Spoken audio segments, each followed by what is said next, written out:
Chers auditeurs et auditrices, je vous salue dans le précieux nom de Jésus-Christ, notre Seigneur. Vous êtes avec le pasteur Youssouf Dambélé du Mali. Je voudrais vous inviter à méditer avec moi pendant cet instant sur un thème d'importance capitale, la connaissance de Dieu.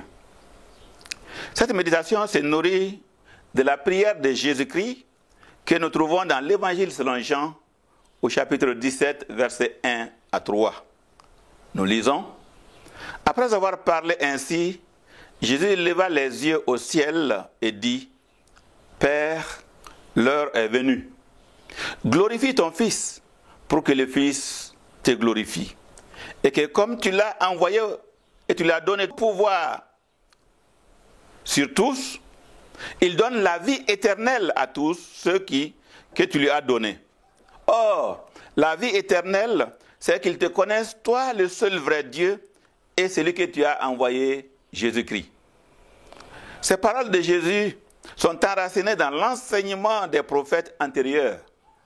Jésus s'inscrit dans la ligne prophétique en reprenant à son compte ce motif important de la connaissance de Dieu comme source de vie éternelle. Mais que signifient exactement ces paroles de Jésus? Qu'est-ce que la vie éternelle? La vie éternelle peut se comprendre de trois manières.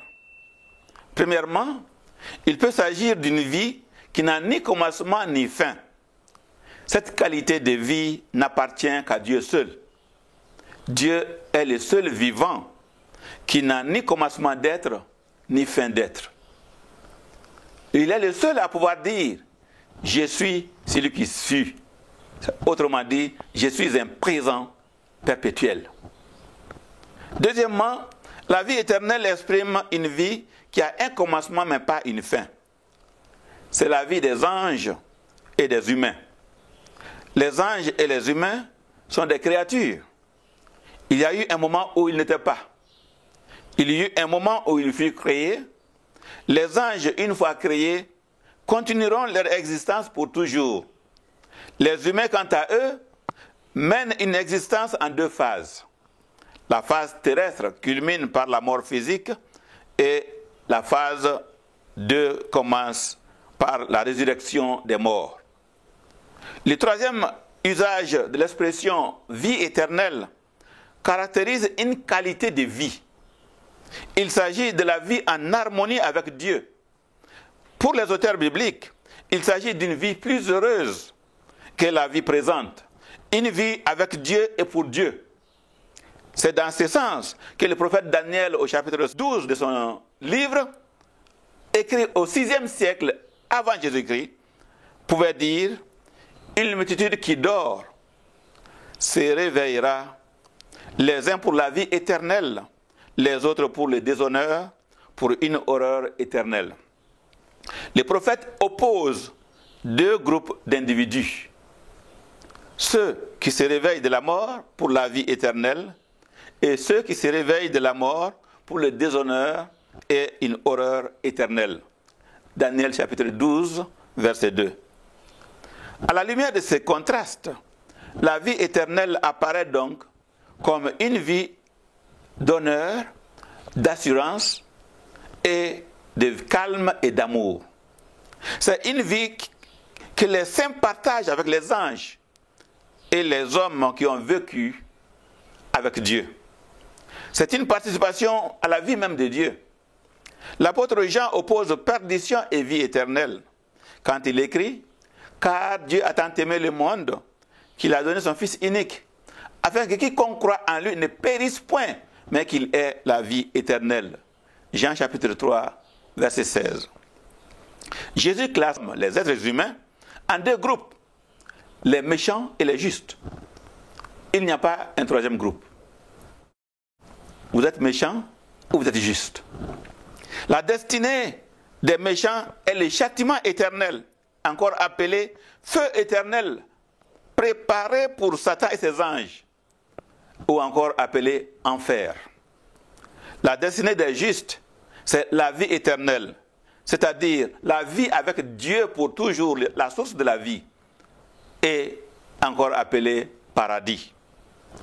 Quand on n'a pas à cette vie éternelle, la Bible dit qu'on est sauvé. C'est la volonté de Dieu que tous les hommes soient sauvés. La Bible nous dit, je cite, « Dieu, notre Sauveur, veut que tous les hommes soient sauvés et parviennent à la connaissance de la vérité. » 1 Timothée, chapitre 2, versets 3 à 4. Comment peut-on avoir cette vie éternelle?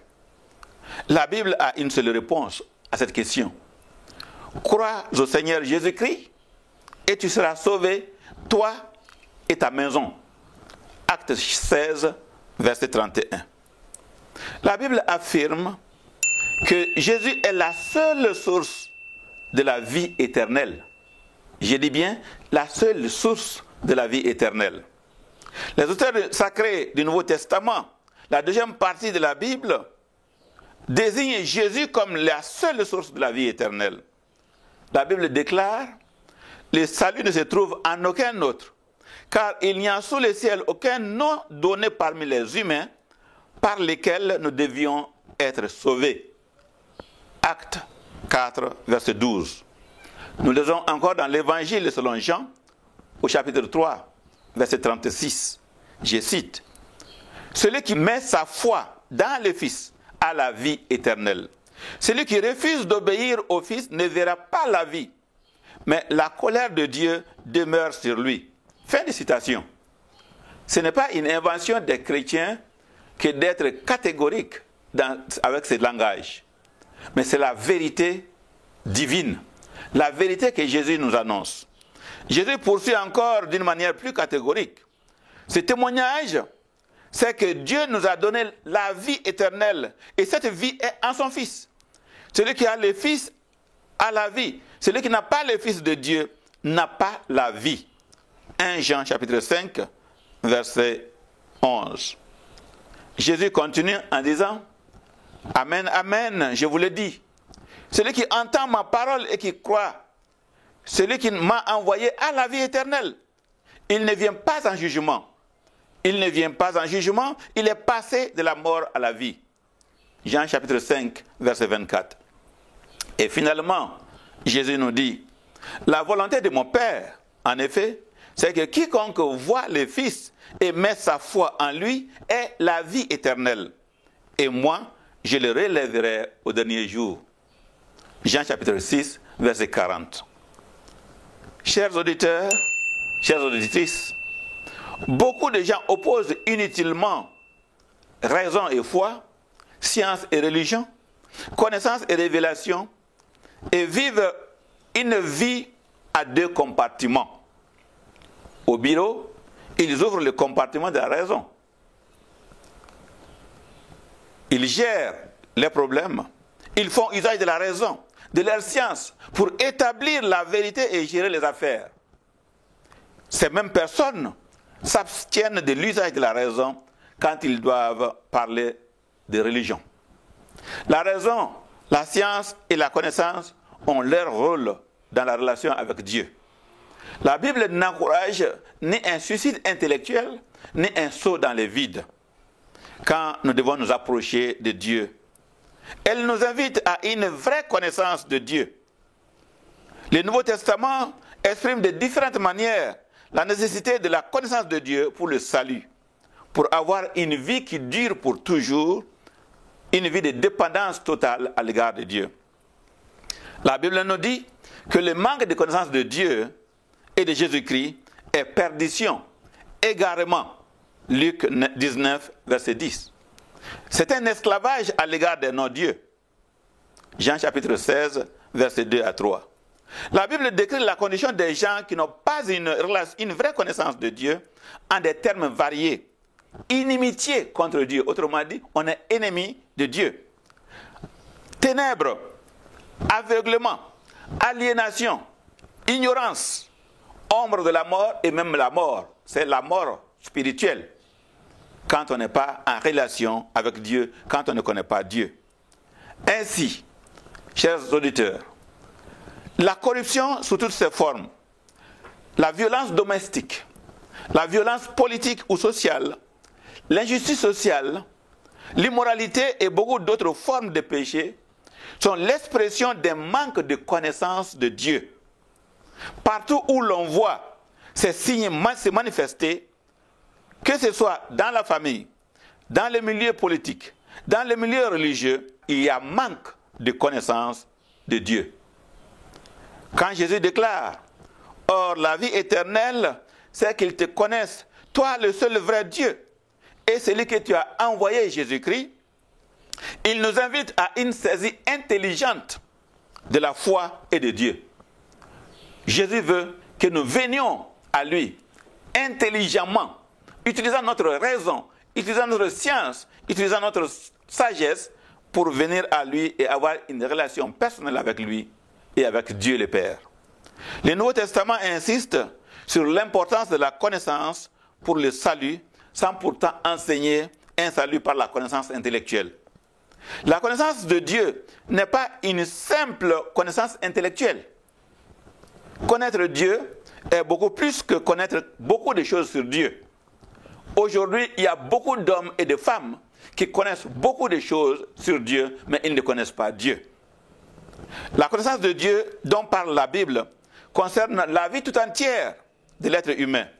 Elle vise à conduire le sujet dans une relation personnelle avec Dieu, une relation d'amour et de soumission active. La connaissance de Dieu dont parle la Bible embrasse notre intellect, notre volonté et nos émotions. Beaucoup de religions insistent sur la volonté et les émotions au détriment de l'intellect. Elles forment alors des religieux fanatiques à l'esprit étroit, incapables de dialoguer pacifiquement avec les adeptes d'autres religions. Connaître Dieu, c'est se donner entièrement à Dieu. C'est faire entièrement confiance à Dieu. C'est obéir à Dieu en faisant sa volonté. En un mot, c'est soumettre notre volonté à la volonté de Dieu.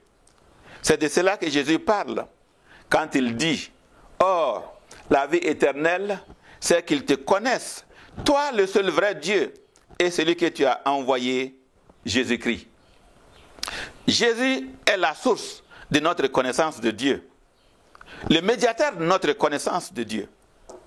C'est lui qui a dit « Je suis le chemin, la vérité et la vie. Nul ne vient au Père que par moi. » Son enseignement reflète la puissance et l'autorité de Dieu d'une manière inégalée. La Bible enseigne que Jésus-Christ est la parole de Dieu et le Fils unique auprès du Père. Personne n'a connu et personne ne peut connaître Dieu comme Jésus-Christ. En tant que parole de Dieu, Jésus est l'expression parfaite de la pensée et de la volonté de Dieu le Père. En tant que Fils, il est le reflet de la nature de Dieu. Il fait connaître le Dieu qui est autrement invisible. Il peut donc donner aux hommes la connaissance, la vraie connaissance de Dieu. La parole de Dieu, la Bible, la parole écrite de Dieu, est la seconde source de notre connaissance de Dieu. Jésus dit aux Juifs, vous sondez les Écritures parce que vous pensez avoir en elles la vie éternelle. Or, ce sont elles qui rendent témoignage de moi. Parce que nous avons la Bible, Dieu n'enverra plus des anges. Il n'enverra pas des gens revenus des morts pour nous parler de la vie éternelle. Lisons la Bible, croyons la Bible, vivons la Bible pour avoir une relation vivante avec Dieu. La Bible tout entière rend témoignage de Jésus-Christ. Oui, pour conclure, chers auditeurs, la vraie connaissance implique l'acquisition d'informations sur Dieu. C'est connaître qui est Dieu et quelle est sa volonté. Cette connaissance transforme le sujet. La personne qui connaît Dieu. Il doit y avoir une différence qualitative entre ceux qui connaissent Dieu et ceux qui ne le connaissent pas. Si cette différence n'existe pas, c'est que la connaissance de Dieu n'existe pas. C'est pourquoi Jésus affirme, ce ne sont pas tous ceux qui disent Seigneur, Seigneur, qui entreront dans le royaume des cieux, mais ceux-là seulement qui font la volonté de mon Père dans les cieux. Chers auditeurs, auditrices, Que le Seigneur nous aide tous à connaître le seul vrai Dieu par Jésus-Christ qu'il a envoyé. C'est alors que nous allons avoir la vie éternelle. C'est alors que nous irons au paradis. Que le Seigneur accorde à chacun et à chacune cette chance, cette grâce d'être parmi ceux qui vont se réveiller pour la vie éternelle et non pour la perdition. Amen.